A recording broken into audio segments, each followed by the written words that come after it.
So as if by reading my mind, and I had actually spoken about this in my review of Aliens Colonial Marines, or the train wreck that is Aliens Colonial Marines.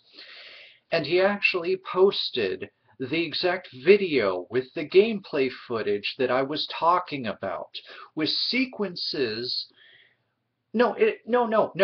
Seeing the footage again, it's not just the sequences that are missing, the dialogue that's more naturalistic that is missing. It's everything.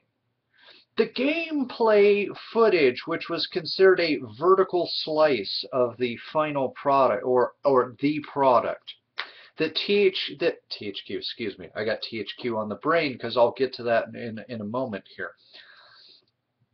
That Gearbox is talking about is nothing, literally nothing like, well, a little like. There's a few similarities here and there, but almost otherwise nothing like what we see with the finished product.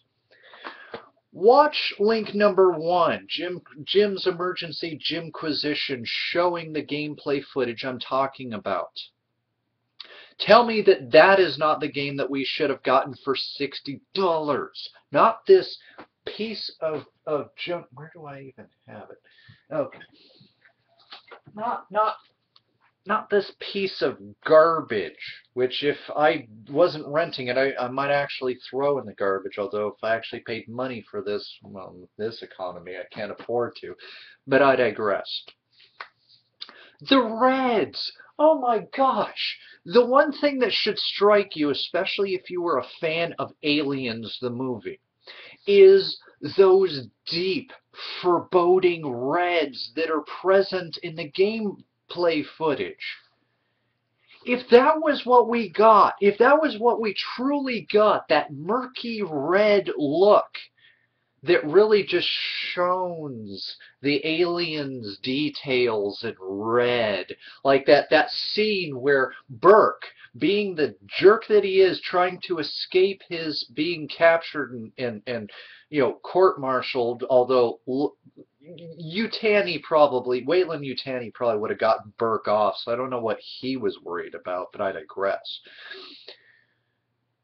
Point is, when he locks himself into a room and they're trying to cut through the door, and he turns around and he sees that alien in the red, foreboding red lights, and you see every detail, and you can see the acid saliva pouring off it, and it just,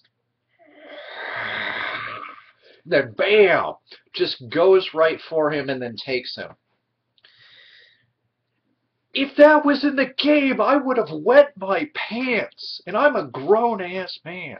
I would have wet myself, literally, because that would have scared the living crap out of me. Seeing that Operation Center versus the Operation Center we got with the faux red lights. Not that murky red foreboding, almost hiding the xenomorphs at times. Red.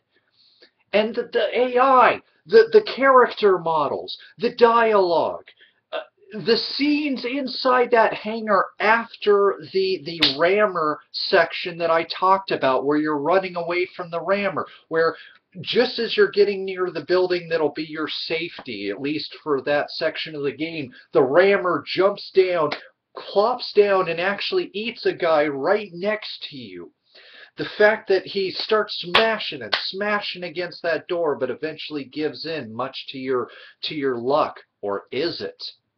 And then when the power goes out, when you have scenes that are very indicative of the movie, things that would be worthy of being called a true video game sequel adaptation to the Aliens franchise, gone. All of it gone. It's not entirely Gearbox's fault, however. Oh, yes. Oh, yes. If we are going to lay blame on anybody, it's Sega. And I don't entirely blame Sega because of the gestation period that, no pun intended, that Aliens Colonial Marines has been under since 2006, where it was actually a squad-based shooter where you could actually order people around via the crosshairs, tell somebody to weld a door, tell somebody else to make a perimeter, which I think also would have made a great game. This is why I was excited that this game didn't die, because I had visions of some of the original things. And then taking into my brain the original concept versus the gameplay footage that's featured in Jim's video down in the underbar here, you're like, what the hell happened?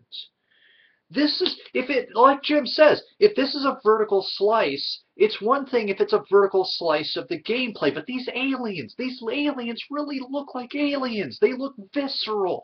They look scary, not just meh with the ones that they've got there.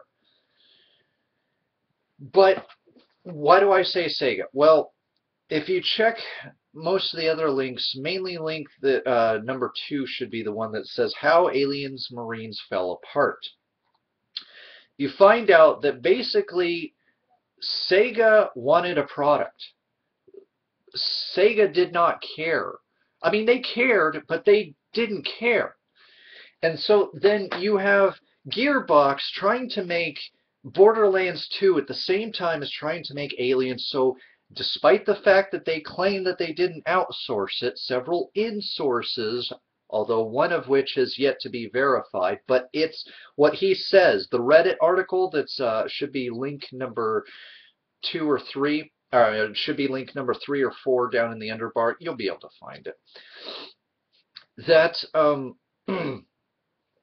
that basically, despite saying that they didn't outsource the game, they did. They outsourced it to TimeGate.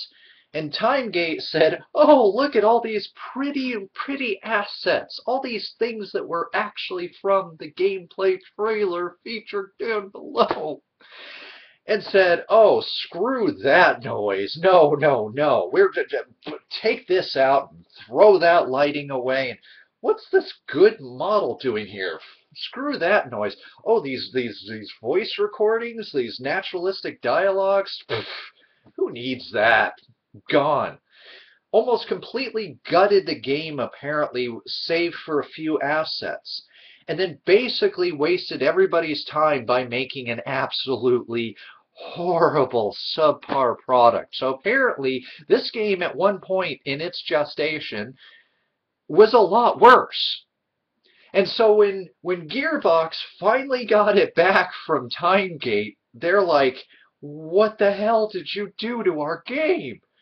Like, you know, it was too art house for us, you know. This was too mainstream of a title, so we went with something a little bit lower poly. This is guerrilla game making at its finest. Yeah, a AAA title being created under the guise of well, your original assets were too art house for us. Translation, we don't know what we're doing, even though, yes, TimeGate has released a couple of games, though their quality is yet to be, is subjective, to say the least. But I very much digress here. The point is, there just wasn't enough time to rescue this game, which is really too bad. This would explain why it's unpolished, why it's unfinished, because it is unfinished. Don't fool yourself that this is a finished game. It is not. Sega said, you release this or we're done here. And obviously Gearbox didn't want to disappoint us, but apparently from what the insiders are saying, they knew this game was junk. They knew it was garbage, but they released it. They kind of had to. Sega said, you release that or you're not getting paid. So where do you go from there? What do you do? They gutted as much as they could with the time they had, Gearbox had, and tried to replace as many assets as possible, including building entire areas from scratch under incredible constraints. Now, Does this mean I have sympathy for Gearbox, though? No. You telling us that you didn't outsource the game, and you've got insiders saying, you know what? Not only did Gearbox know this game was going to suck, they did outsource it, even though they said they didn't. And they try to act like, oh yeah, that gameplay thing that you saw that was everything that you'd want in an Aliens game, yeah, that never happened. It was an illusion. But this is our product, you know. And if you dare criticize it, well, you're just being glib, right? Right, Gearbox? Because Sega didn't want another Duke Nukem on their hands, but god dang it! Even with the problems with Duke Nukem, yes, I do own a copy, but I digress. At least it was a finished game. It was mostly polished, even if that polish was still a turd. And it was finished. This is not finished by all accounts, and it's not just us, the gamers slash, you know, at one time game creators, content creators, saying that this is an unfinished product. This is not a finished product, and that's too bad. Because with the right polish, with the right fine-tuning, writing, story, everything, this could have been something that Aliens 3 could never hope to be, but as I said, could also actually endear me to Aliens 3, the movie. Although I am going back to rewatch Aliens 3 because I haven't done that in so long, and I really want to refresh myself of the experience. I've had my mouth washed out, as it were, with this game. And I think I'm ready to taste the palate of the next course, as it were. But so, I'm sure there'll be staunch defenders. I said it myself, co-op is actually pretty fun. It makes a little bit of fun to be had here. In fact, my son is very much in love with this game. The multiplayer I haven't tried because it's giving me all kinds of issues, even though I'm on the PS3 where I don't need some sort of guest pass or online pass at this point. But I've heard mixed reviews of even that. And there's reasons why the game is what it is. So to read the entire cluster screw that is Aliens, Colonial Marines, and to understand that I'm not just a fanboy whiner complainer, check the links below.